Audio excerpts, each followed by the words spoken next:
Dhamma greetings. My name is Rahula.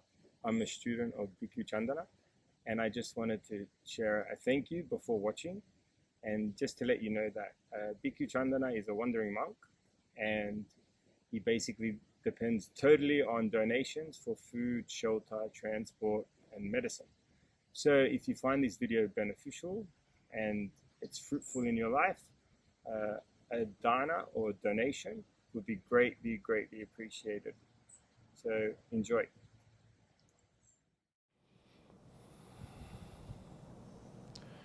We often forget that it takes energy to maintain this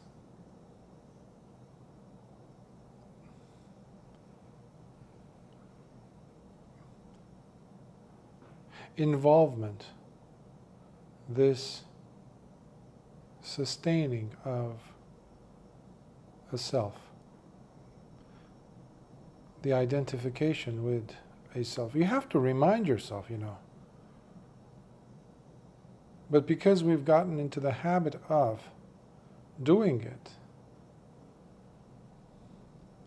we have come to see it as our own nature, quote unquote, who we are, who I am, what makes me tick, etc.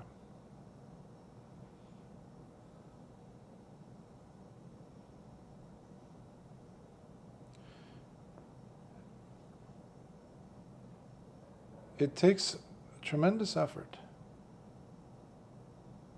to keep telling ourselves to continue holding on to this concept of a selfhood, of I am this substantial, this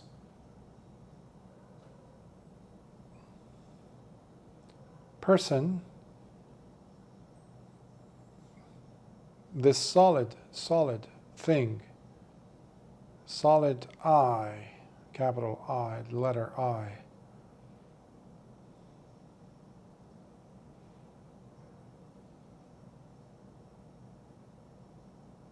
And because, as they say, we are creatures of habit, this is the primary one, I would say, to help us prolong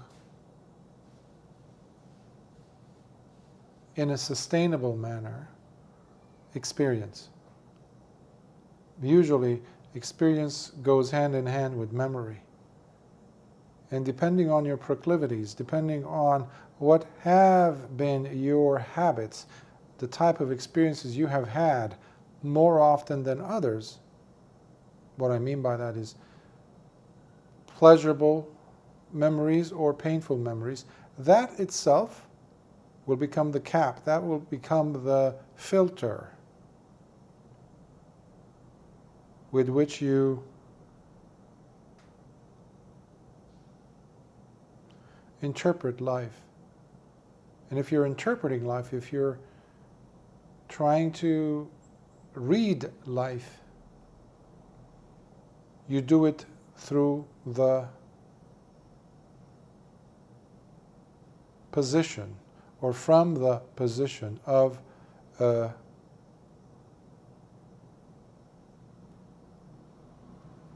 solid sense of an unchanging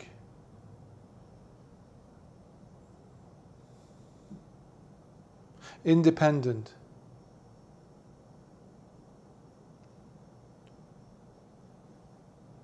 position, lens, window, what do you want to call it?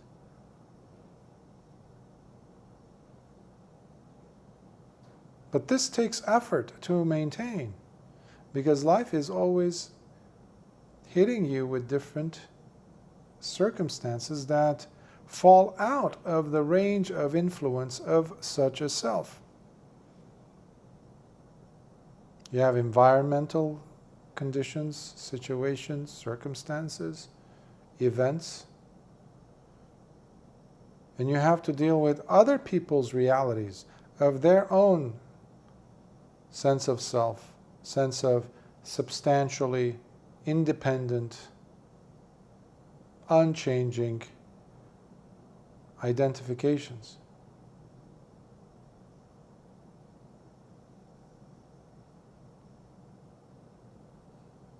But in essence, there are no solid things to be clashing, to be crashing into each other. There isn't that either.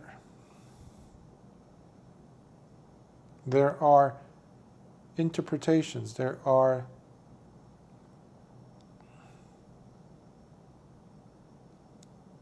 views. Lord Buddha calls it having the wrong view, or especially speculative views.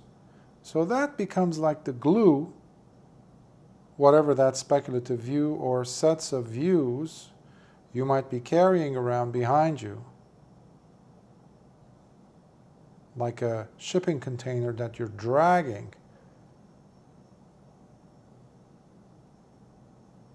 through valleys and mountains of your life. Those views somewhat become validators of your identification with this substantially independent, unchanging, this is me sense of selfhood. So just when you, even the words that I'm trying to use to kind of capture, it's a lot of work for the brain to, make it into something coherent. But it's so natural to us. You go and talk to a 7-year-old kid, they've begun doing that. And no one stops you. No one puts a damper on this wrong view to shake us into reality, to shake us into what really is going on, which is delusion. But for many, what I just tried to describe really does not mean much. It doesn't do anything. So it's oh what? So what? Basically, who cares? But there's a but here. And that is such a view, such a habituated way of thinking and approaching is at the core of suffering.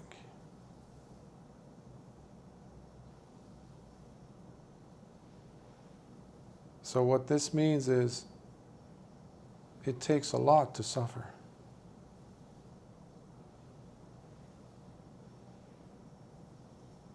We spend a lot of energy to maintain this situation.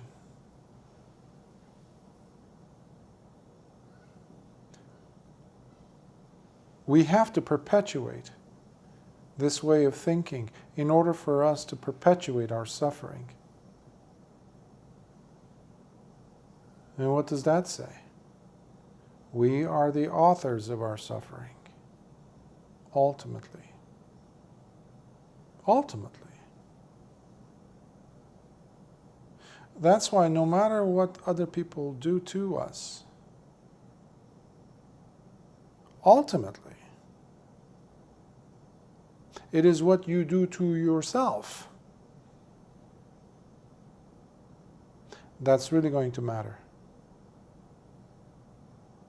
Because the other person might spit at you, might get you fired, might get you killed, might get you hurt, might get your loved ones hurt, might get you to lose your properties, all that you've worked for, sully your reputation, discredit you, spread lies about you,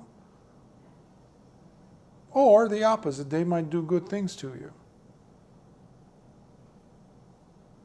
for you, help you, support you. Ultimately, it is your relationship with yourself that matters the most, in how you respond to that. And this requires you to come out of that independent mode of thinking. That is crucial. That's why a person who's never loved, who's never truly experienced love, which requires a lot of selfless ways of thinking, operating, doing things. You come out of those boundaries that you have been building for yourself. So, what do you do?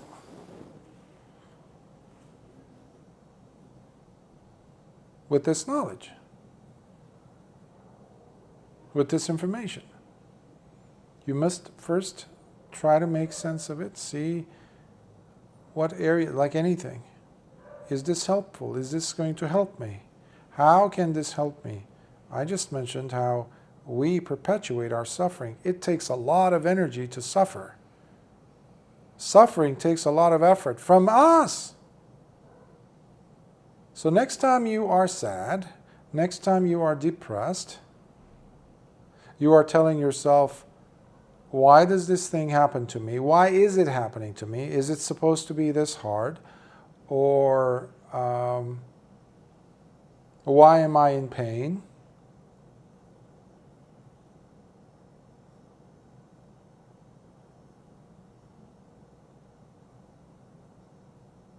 Look into, with honest eyes, look into the matter with a genuinely curious set of eyes.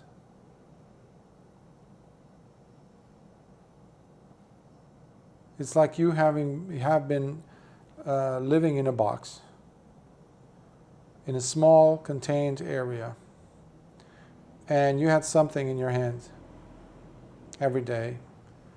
Somehow you lost it. That thing that you had in your hand is now not there. Who do you blame? Who can you blame? The last person you saw was 10 years ago, let's say. But this thing was in your hand yesterday. Now it's not. So is there anyone else you should be asking other than yourself? No. Either it's on you, either you're stepping on it, or it's behind you, or you slept on it, but it's in that box that you call a room.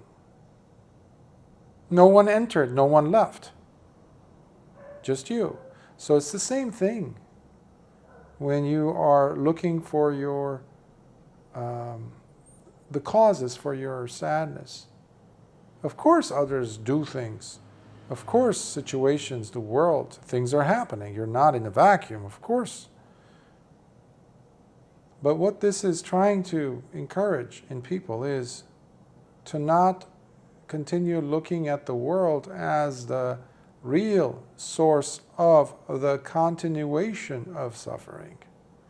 The continuation comes from us. That's what I mean by it takes effort, because you need to sustain it. Just like the memory, you need to sustain it. You need to go back and think about the memory again and again and again to perpetuate it. That's why people are stuck in their old experiences, usually the bad ones. Usually the bad ones. And that's why they keep dragging themselves through the mud. Why? Because they are slaves to their wrong views. conceptions, opinions. Opinions. We are slaves to opinions, ideas. And what those ideas make us feel. That's why experiences are important. That's why memories get locked emotionally in the mind, in the body. So experience, think of it in connection to its emotional weight, how heavy it is, how pertinent it is, how poignant it is, how touching it is for you, earth-shatteringly important it is, which turns into memory. Now, of course, even painful experiences for many people have become a source of comfort, solace, something to look forward to. That's why if somebody's writing a journal and they keep going in circles, and let's say they share their journal with you and you read it, you see page after page, year after year, it's the same old stories, same old patterns. Repeating. Why? Because even though they're crying their eyes out, worry, like, oh, why is this happening to me? Oh, this. What they're doing is they have found their solace in the comfort of the repeatability, the certainty even, of the outcome. That gives them a false sense of control, of certitude. They are certain, that's why they will never go out of that box. They're stuck in it. They want to. I sometimes have given that image of, imagine yourself in a room with the door not being there. I mean, there's a doorway that leads you out. There's not even a door. It's not even like off. It's off of its hinges, okay? So it's completely open.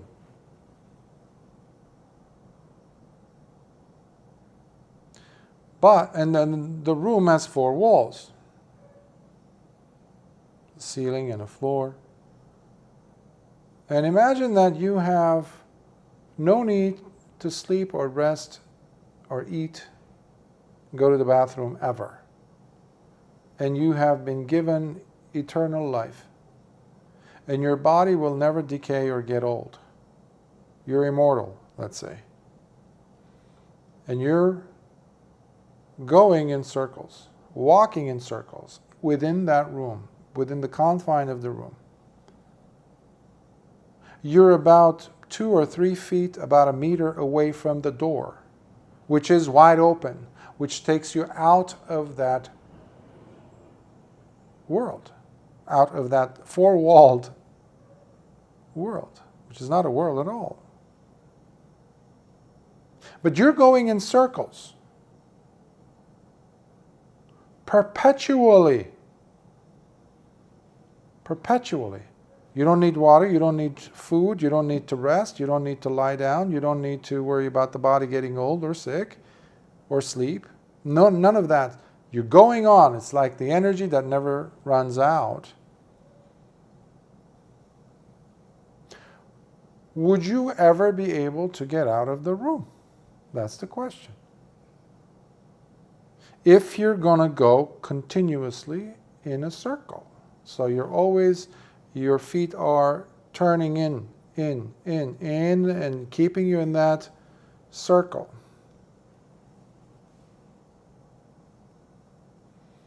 It only takes tiny little deviation from that pattern. The pattern of turning your feet inwards, to kind of move it out one step by a few degrees. In which direction? Towards the doorway. That's why to ask someone to become appreciative or to see something wonderful about their day, their life, is so difficult, because we are, as I mentioned earlier, creatures of habit. It's laziness. But lazy doesn't mean you're not putting energy. Oh no, you are putting a lot of energy to maintain that walk in that direction, to keep running in the hamster wheel. The hamster is still exerting a lot of energy, to keep himself in the wheel, and that running and running and running and running and running. But the running can become so hypnotic. Plus, you know what you're going to be complaining about. You know what, you always have that. It's like you're a genie in a bottle. And you know the genie very well. And you know what the genie is going to give you, what wishes. For you to skulk around in your misery, in your negative thoughts, in your, why is this happening to me again? Oh, it's my past. Oh, it's so and so. Oh, it's so and so. That's never going to help you. Leave that room.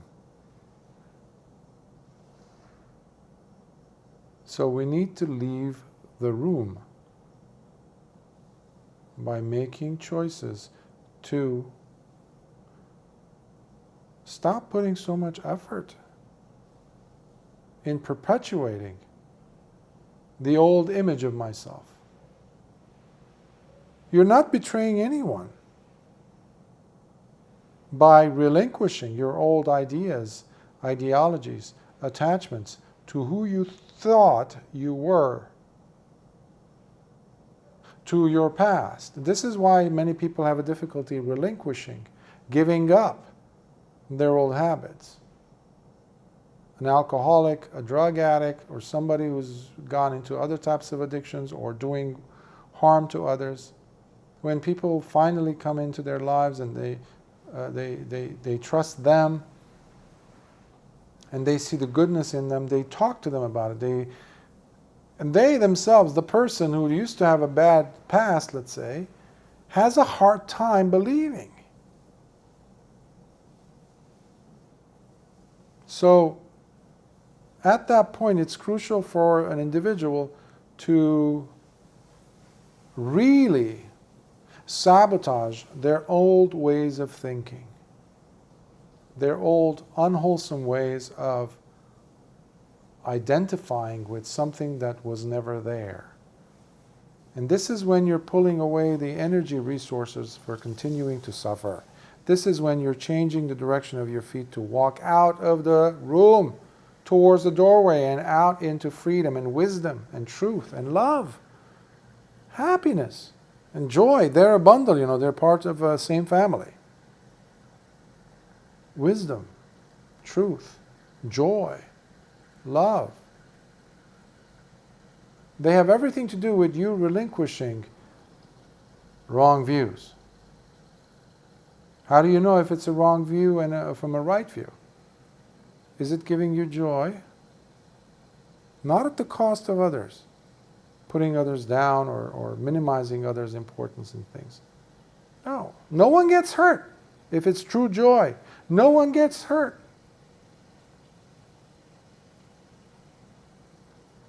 If it's the truth, there's freedom for everyone. And from everything that is bad, everything that is unwholesome. So it's a win-win situation. So leave the room.